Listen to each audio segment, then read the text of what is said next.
수의 범위와 어림을 활용하여 문제를 해결하는 방법을 알아보도록 하겠습니다. 우리가 수의 범위에 대해서 배웠던 것들이 어떤 것들이 있죠? 이상, 그리고 이하, 그리고 초과, 미만, 이렇게 총 4가지 종류를 배웠습니다. 이 4가지를 활용해서 문제를 푼다는 얘기입니다. 자, 먼저 상황을 좀 볼게요. 중기내반 남학생들이 윗몸 말아 올리기를 하였습니다. 여기까지는 별로 중요한 정보가 아니고, 중기내반 남학생들의 기록이 어느 등급에 속하는지 알아보자고 하였습니다. 자, 그래서 여기 보면은 그 중기내 학생들의 윗몸 말아 올리기 기록이 표로 나와 있고, 그리고 기록에 따른 등급별 횟수가 나와 있습니다. 근데 이 등급을 보니까 어떻게 되어 있어요? 네, 수의 범위를 활용했죠. 이상, 이하, 이상 이하만 나와 있네요. 자, 그럼 문제를 보겠습니다. 제일 처음에 준기가 속한 등급의 횟수 범위를 말해보라고 했습니다. 누가 속한 등급이요? 네, 준기가 속한 등급. 그럼 제일 처음에 뭘 먼저 해야 돼요? 횟수를 봐야 되겠죠. 자, 준기가 몇 회를 했어요? 36회를 했습니다. 그럼 이 1등급부터 5등급까지 봤을 때 이 36이 어디에 포함되는지를 봐야 되겠죠. 자, 보면 80 이상 당연히 아니고요. 40 이상, 79 이하도 아니죠. 그럼 3등급 볼게요. 22 이상, 39 이하니까 36이 어떻게 해요? 이 사이에 들어가게 되겠죠. 자, 그래서 준기가 속한 등급은 몇 등급이다? 네, 3등급이 되는 것입니다. 두 번째 문제, 준기와 같은 등급에 속하는 학생 이름을 모두 써보라고 했습니다. 자, 그러니까 22부터 39까지의 수 사이에 있는 학생들을 찾으면 되겠죠. 그럼 22도 포함이 되고 39도 포함이 된다는 사실을 유념을 하고 찾아보면 되겠습니다. 자, 명환이 어때요? 포함되나요? 네, 포함됩니다. 은민이는 51로 39보다 훨씬 더 커버리죠. 그래서 안됩니다. 형진이는 22보다 훨씬 작으니까 안되고요. 39 포함된다고 했어요? 안된다고 했어요? 39 이하니까 포함이 되죠. 그래서 정우리도 포함이 됩니다. 자, 그런데 이 상철이는 어때요? 상철이는 68로 39보다 훨씬 크니까 안되겠죠. 그래서 준기와 똑같은 범위에 속하는 등급에 속한 학생은 명환이와 정훈이가 되는 것입니다. 자, 이제 준기가 속한 등급의 횟수 범위를 어디에 나타낸대요? 네, 수직선에 어떻게 나타내면 좋을지를 나타내보라고 했습니다. 자, 준기가 속한 3등급은 범위가 어땠죠? 22 이상 39 이하라고 했습니다.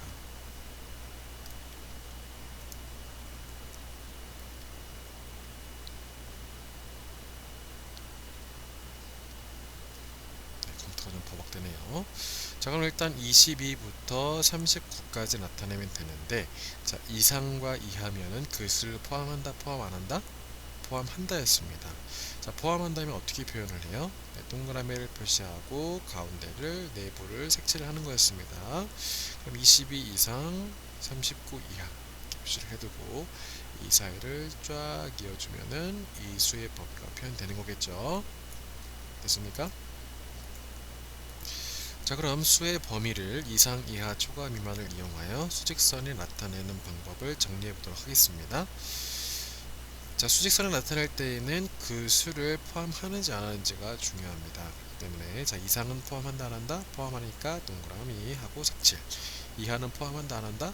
네, 포함하면서 작은 수니까 동그라미 치고 색칠. 초과는 어때요? 포함 안 하면서 더 큰 수들을 나타내니까 동그라미 비워놓고, 미만도 마찬가지로 그 수를 포함하지 않은 상태에서 그것보다 작은 수를 나타내는 거니까 동그라미 비워놓는 것입니다. 자, 그럼 5 이상 8 이하인 수, 5와 8 표시를 하는데 어떻게 한다? 자, 이상은 포함하니까 색칠한 동그라미, 이하도 마찬가지로 포함하니까 색칠한 동그라미가 되겠습니다. 자, 그럼 5 이상, 이상이면은 포함하면서 큰 수니까 색칠한 동그라미, 8 미만, 미만이면은 8을 포함하지 않은 상태에서 더 작은 수니까 동그라미 비워놓고요. 그래서 이렇게 표시가 되는 겁니다. 자, 초과 포함 안하고 이하 포함하니까 이런 식으로 나타내면 되겠습니다. 초과 포함 안하고 미만 포함 안하니까 이렇게 비워놓은 동그라미로 표시하고 그 사이를 수직선으로 이어주면 되겠습니다. 자, 쉽죠? 자, 그럼 이제 문제를 보도록 하겠습니다. 아까는 이상 이하만 나왔었는데 이번에서는 초과까지 나오는 상태네요.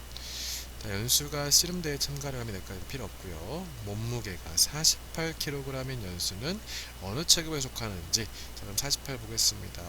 자, 40 이하면은 당연히 안 되겠죠. 백두급 아닙니다. 40초가 45 이하도 아닙니다. 48이니까요.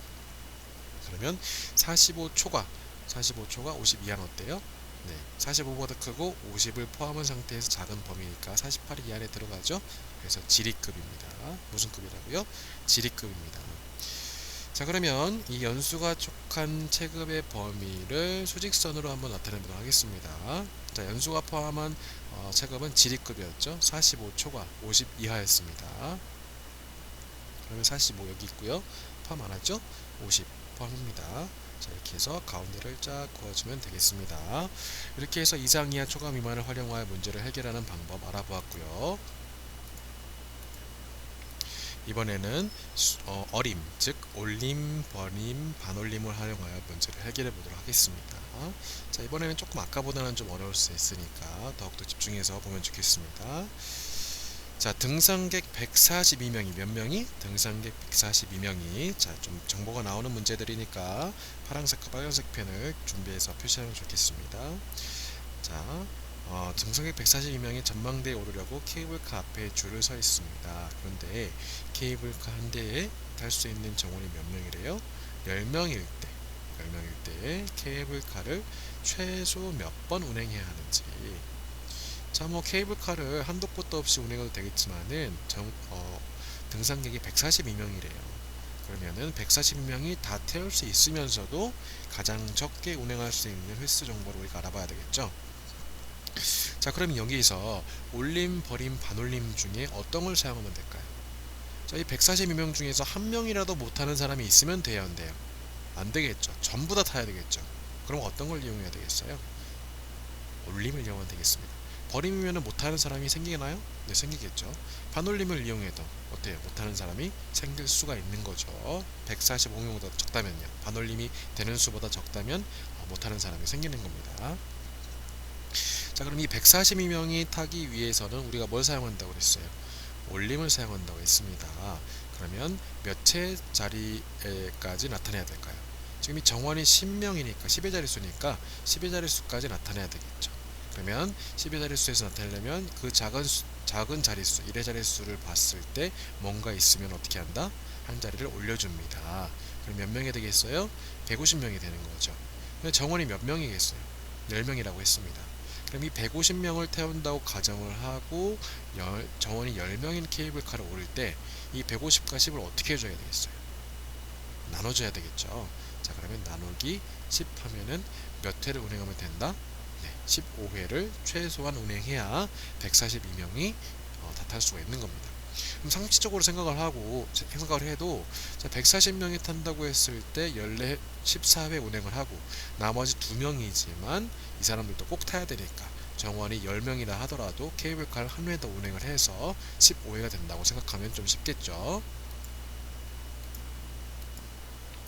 자, 혹시라도 왜 여기에서 150 나누기 10인지 헷갈리는 사람이 있을 것 같아서 얘기해 주는데요. 자, 왜 나누기 10이냐면, 자, 이거를 뭐 사탕으로 생각해 보세요. 사탕이 150개 있는데 10개씩 한 접시에 담을 때 몇 접시가 나오느냐? 그랑 똑같은 거예요. 자, 그럼 사탕을 사람으로 바꿔보겠습니다. 자, 사람이 150명이 있는데 이 150명을 10명씩 묶어서 케이블카에 탄다고 생각한다면 이 나누기가 된다는 게 좀 이해가 쉽겠죠.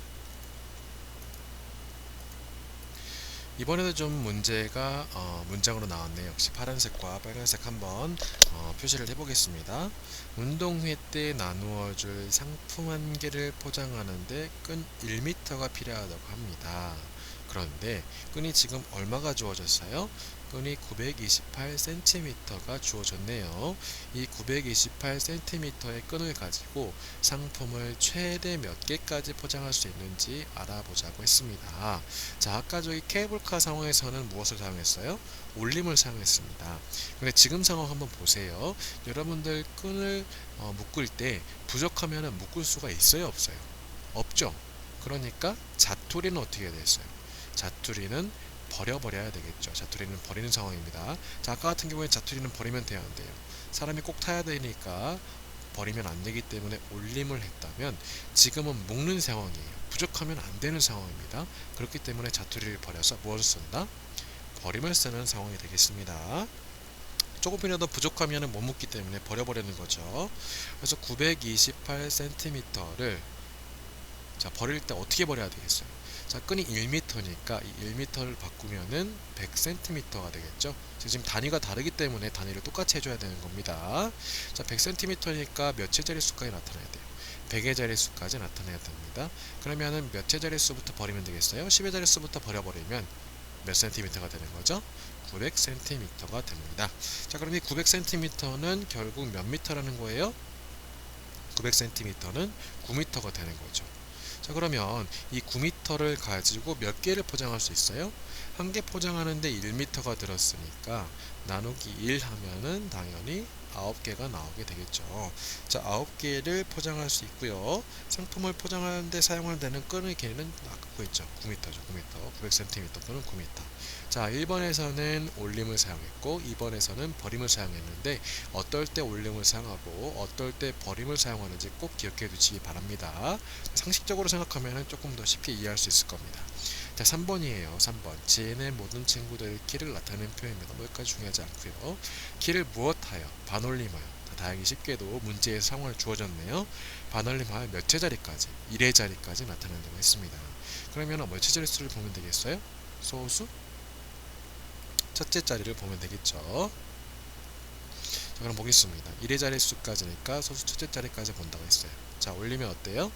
자, 7이니까 5, 6, 7, 8, 9에 포함이 되죠? 그래서 올리는 겁니다. 그래서 147cm가 되고요. 자, 157 역시 1의 자릿수까지 소수 첫째 자리를 봤더니 숫자가 뭐예요? 2니까 어떻게 되겠어요? 버려야 되겠죠?